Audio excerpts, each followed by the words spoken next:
ओम नमो गणेशाय नमः। ओम नमो भगवते वासुदेवाय। श्रीमद्भगवद्गीतायाः पाठारम्भे प्रणाम स्तोत्रम्।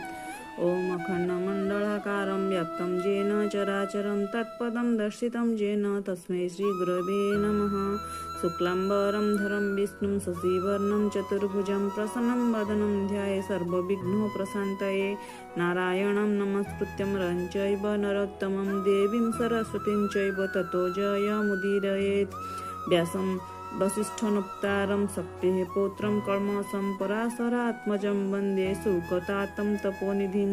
व्यासाय विष्णुरूपाय व्यासरूपाय विष्णवे नमो वै ब्रह्मविधेय वसिष्ठाय नमो नमः।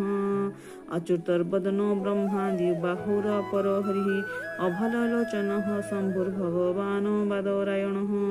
जय जगन्नाथ सांगमाने आपण मैंने जदि चाहिए प्रणाम सूत्रर अर्थ बुझेबा चेष्टा करी।